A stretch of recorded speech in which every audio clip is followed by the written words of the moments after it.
Welcome back to another episode of the Believe in Minnesota Football podcast, hosted by me, Tony Liebert. As always, you can follow me on Twitter at Tony Liebert and Instagram and TikTok at Tony_Liebert. For today's episode, this is our final regular season recap of the season. We'll be breaking down the Gophers' 28-14 loss to the Wisconsin Badgers as they fall to 5-7 on the year. And oddly enough, they are bowl eligible. That is a conversation for another day, but we'll talk about this game. I kind of laid down why I thought this was such an important game for the Gophers. It could really shift the entire vibe and story that this season pulled. And it was a big opportunity for PJ Fleck to continue his ascension into being one of the better Gophers coaches against his rivals. But in this game, there was really nothing that showed that. It was a lot of the same issues that this team had all year. I don't think I'm going to rehash my thoughts heading into this game because I think I did that a lot after the Ohio State game, oddly enough. But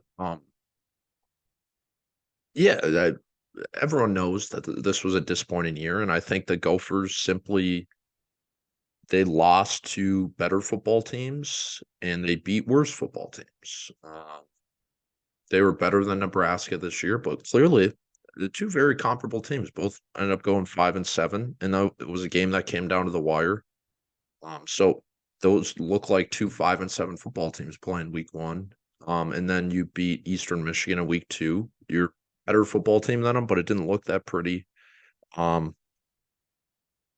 Week three, North Carolina was a better football team than you. You lose on the road. Week four, Louisiana, you win that. Louisiana was the week four game. This is some great podcasting right here. But yeah, basically what I'm saying is they were a game or two below expectation this year. Their win total was at 6.5, obviously, according to Vegas. And I think that's an appropriate metric to look at when it comes to analyzing a team and where they met expectations. Week four is Northwestern, who I still believe is the best team in the Big Ten West. And they're playing the best football in the Big Ten West right now, in my opinion. So that loss, as poor as it was, blowing a 21-point lead late in the third quarter, ultimately, I think you lost to a better football team. That is not an excuse.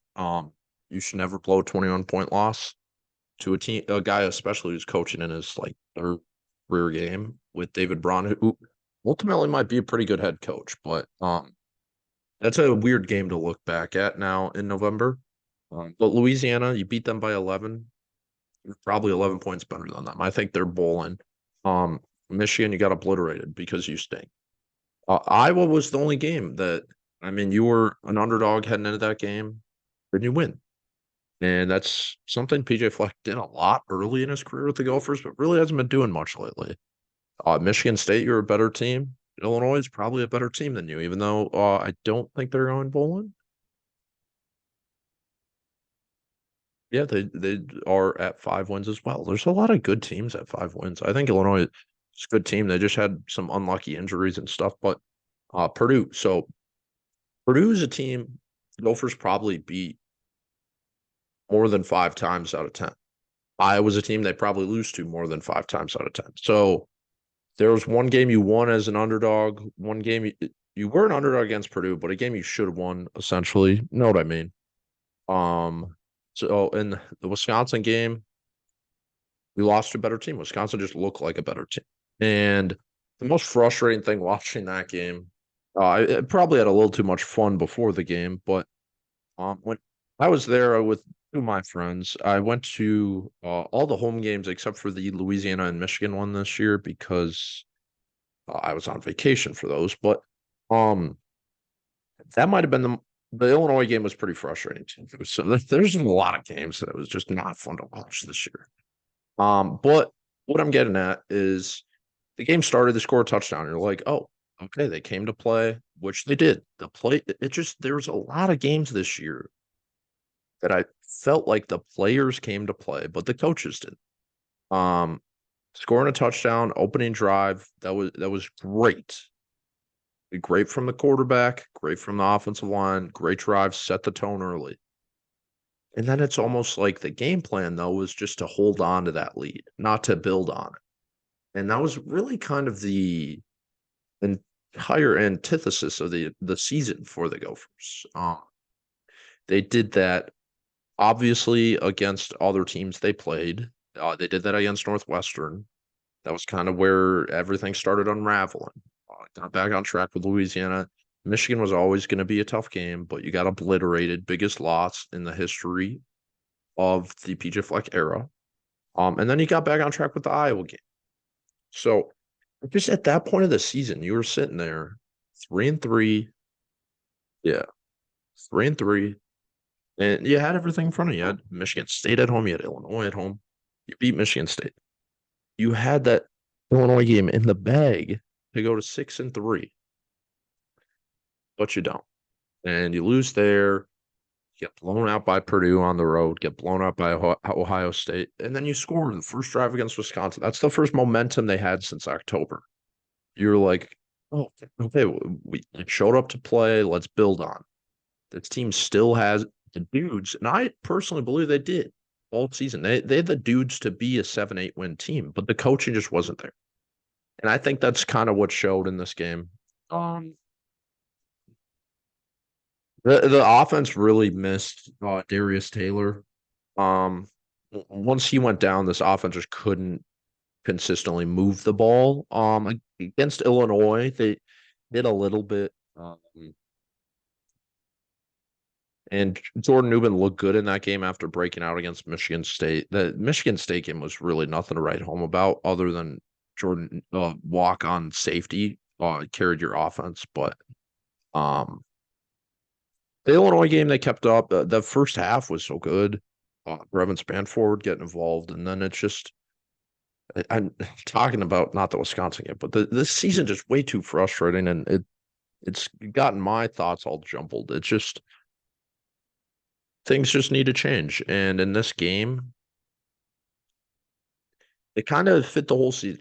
I believe in sports more than anything. Your team adopts the body language and personality of your head coach. I truly believe that. Nick Saban is a no-nonsense guy, and Alabama's a no-nonsense team. For example, Ryan Day, who I think is a tremendous coach, I think there's a lot of stuff going on inside of that facility and locker room that he might not even be talking to the players about.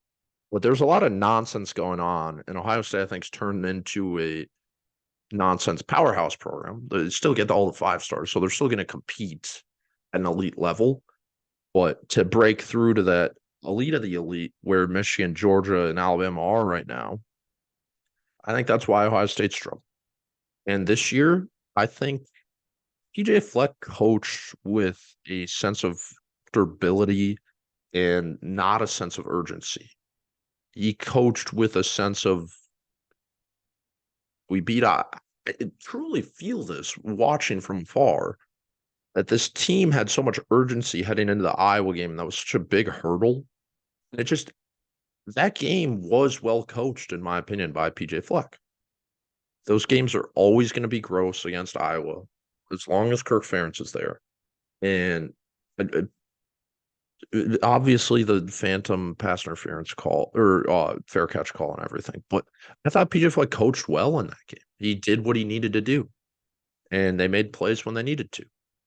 And just since then, it's just this team just lacked urgency. And the Wisconsin game was nothing different. They just kind of rolled over. They're like, okay, we're up 7-0. Let's kind of look toward the bowl game. And it just that's the vibe I got of just watching this team, which is very frustrating because I feel like the players on this team, they had the veteran leadership. They had Brevin Spanford, they had Tyler Nubin, they had Chris Ottenbell. And I feel like those guys led this team well.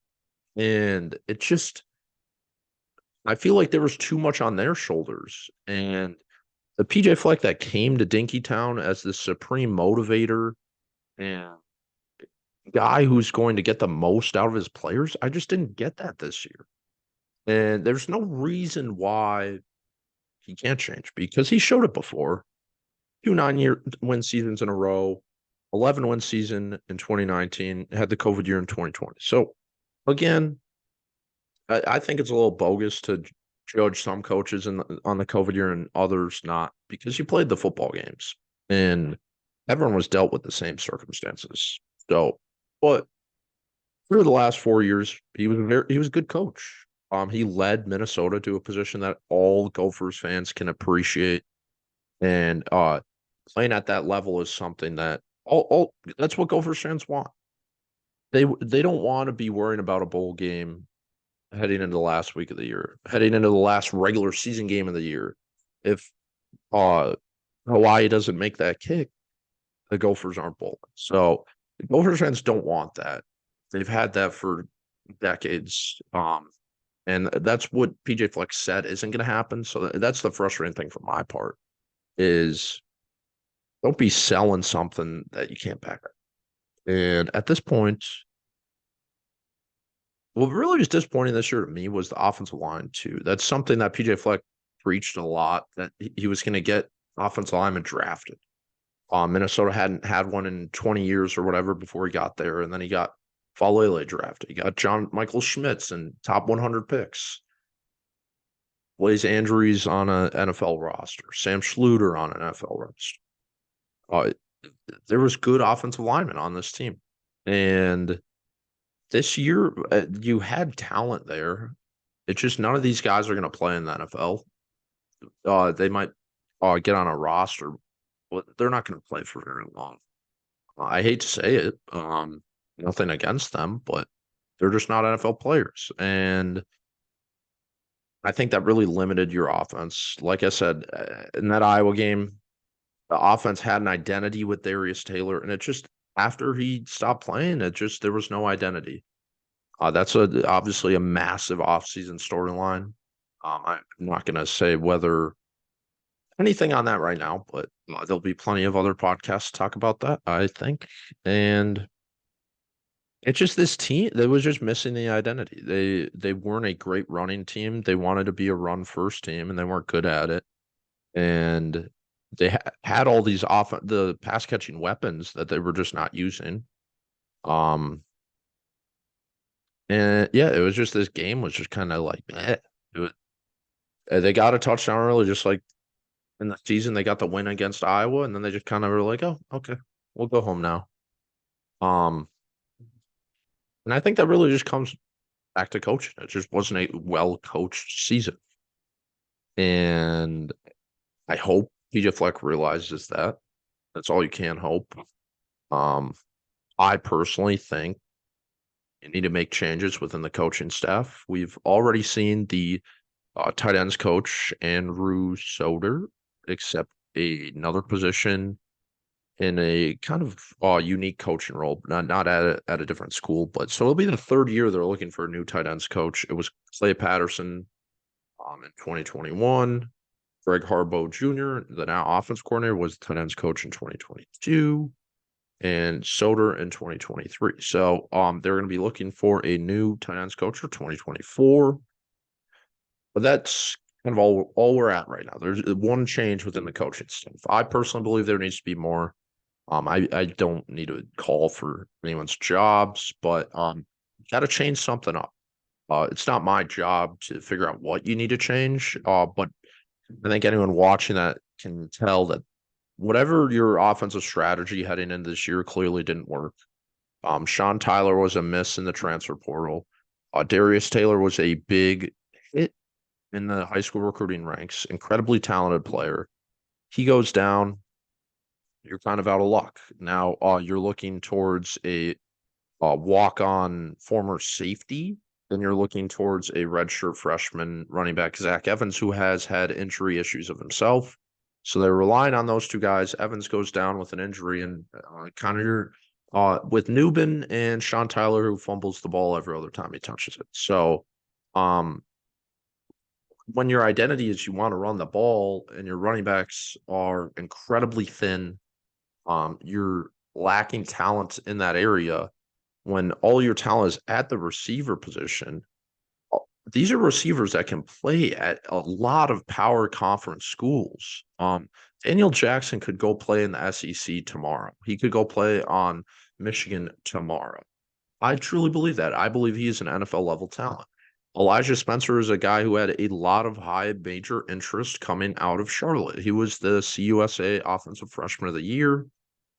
And Corey Crooms is another guy who had a lot of interest coming out of the transfer portal. And then we all know Chris Ottman-Bell's a guy who's done it before. He's obviously dealing with a lot of injuries. Brevin Spanford's going to play in the NFL. It's just you had all these weapons, and the running game wasn't working. You had to just try something new.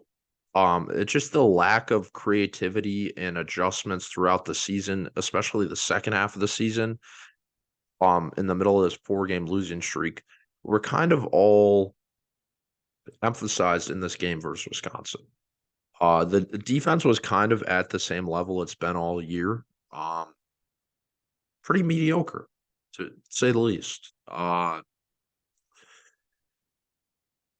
Cody Lindenberg did not play in this game.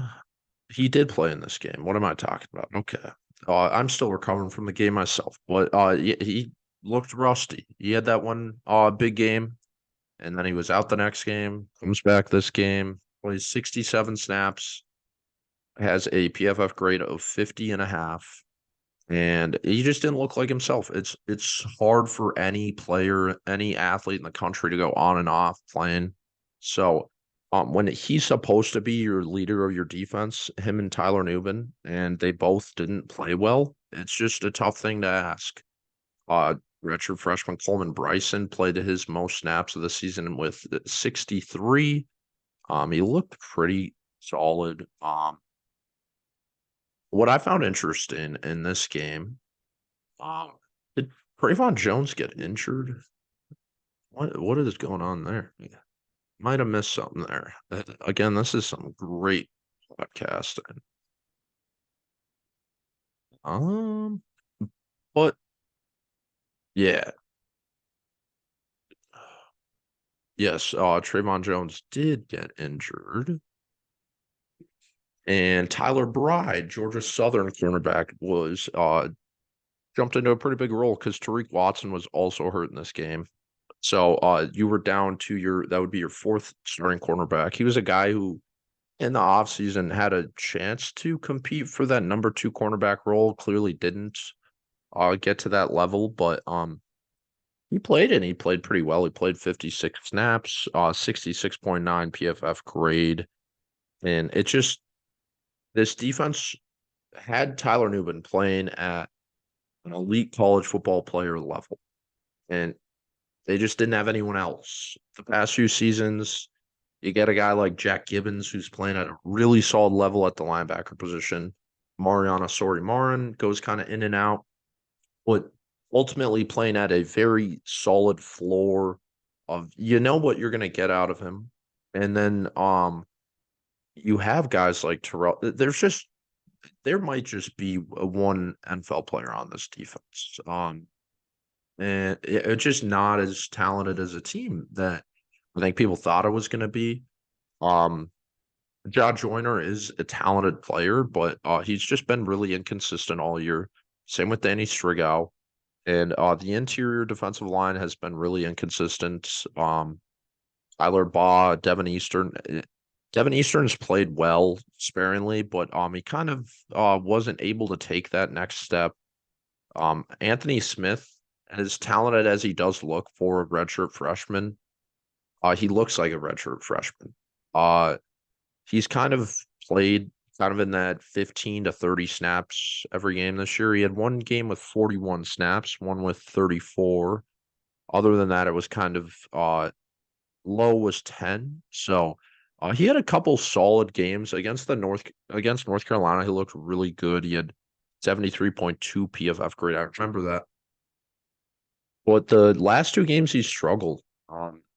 Wisconsin was his lowest graded game of his career, 43.6. And you need better play out of guys like that. Devin Williams, lowest graded player on the defense today or on Saturday, 37.3 PFF grade. Chris Collins kind of struggled.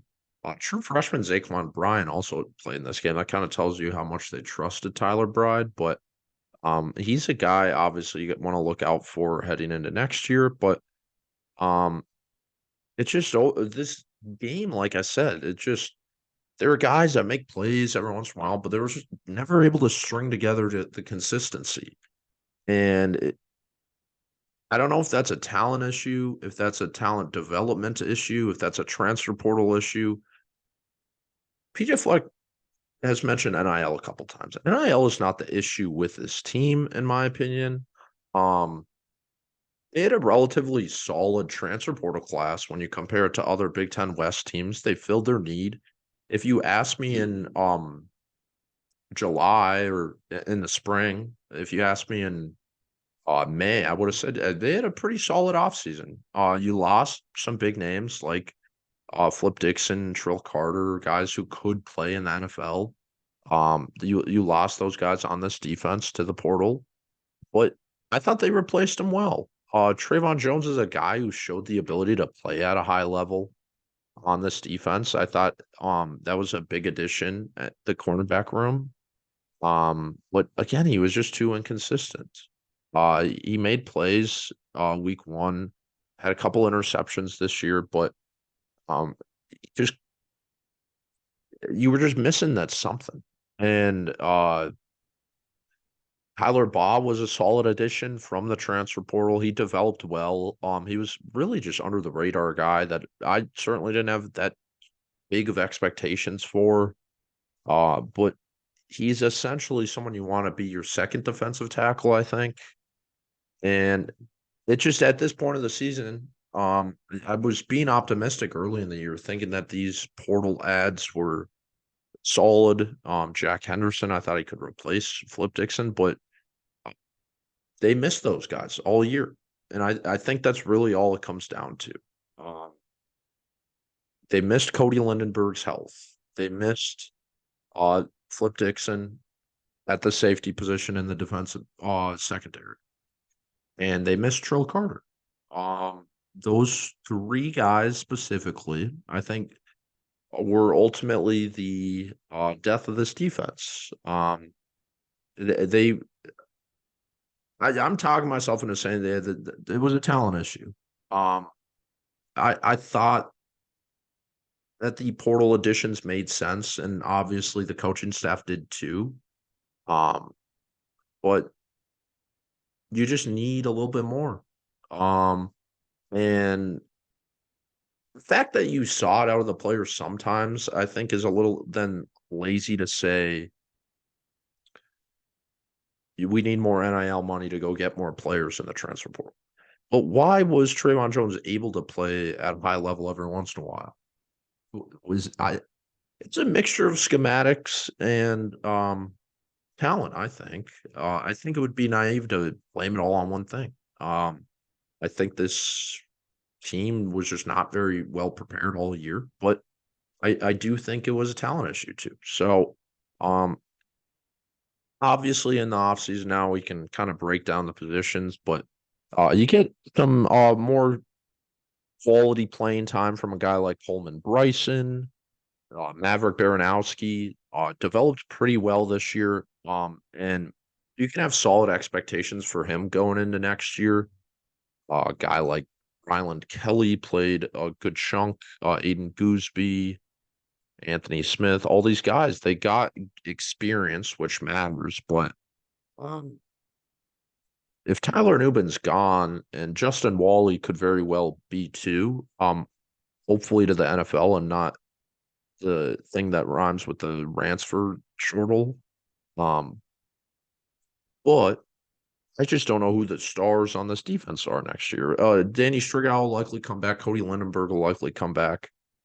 But man, if you lose Wally and Newbin, this secondary, I don't know, man. The secondary's got some big shoes to fill. If because Zaquan Bryan will probably have a big role at the cornerback position. Tariq Watson will have a big role at the cornerback position. Tyler Bride does have more eligibility remaining, so hopefully he can stick around. But yeah, then you got Coleman Bryson, Darius Green. uh, Jack Henderson does have another year of eligibility too, but it just, if this defense isn't doing it on paper, next year's defense right now is worse. You're losing your two best players, and your youth didn't show much this year. So, um, again, I'm kind of turning this into a off-season talk, but this game was just frustrating. They just there, um, and it seemed like they just didn't really care that much, which is frustrating. Um, but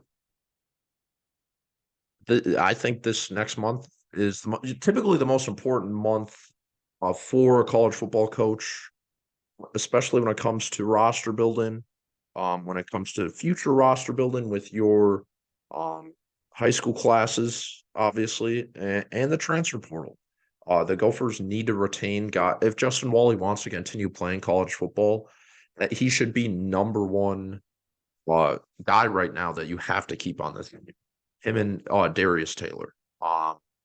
If it again, I'm not saying anything, but Justin Wally is talented enough of a guy to do something like Flip Dixon did last year. And if you're on a 5-7 team, and he could easily go home and play for Mississippi State, but a school that he was heavily recruited by is from Mississippi, and he could be a starting quarterback there, play in the SEC, improve his draft stock. What you're why would you hate a guy for doing that? At this point, he'll probably get more NIL money, but those two guys, if they lose either one of those two guys, that is a horrible blow to this team. Horrible, from a talent perspective. Um, those should be priority 1 and 2. Cody Lindbergh's a Minnesota guy, so I'd be pretty shocked if he left. But he's right. He's in that second tier for me. And then the defensive lineman, Jaw Joyner and Danny Strigow, depending if they want to return or go pro, they're right up there too. Um, but those are the guys you need to come back. Daniel Jackson too. It kind of escaped my head. He's in that tier 1. He's a guy who probably could go pro, but if he decides to come back, it's Daniel Jackson, Justin Wally, and Darius Taylor. They need those 3 guys on this team next year.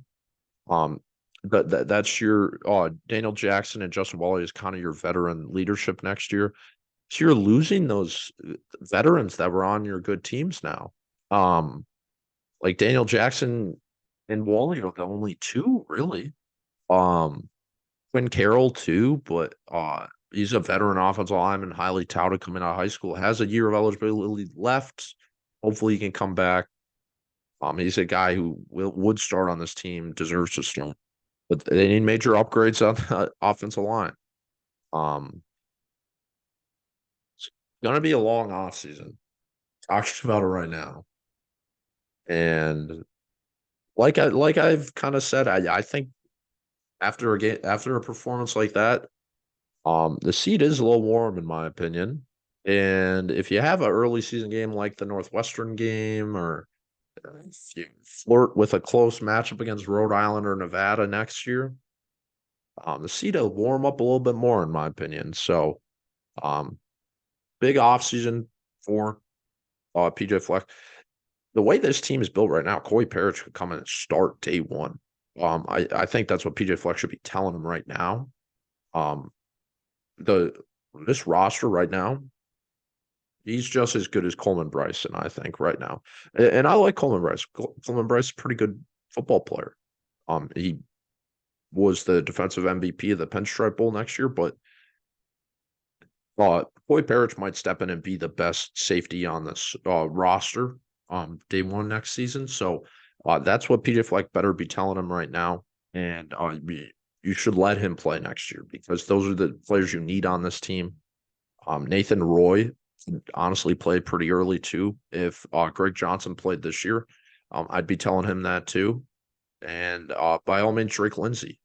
Um, he's another guy that quarterback position will be talked about ad nauseum. I personally think when you see other teams across the country that had success, Wisconsin just beat you with a transfer portal QB. Iowa, they had two transfer portal QBs. But go out and get yourself one.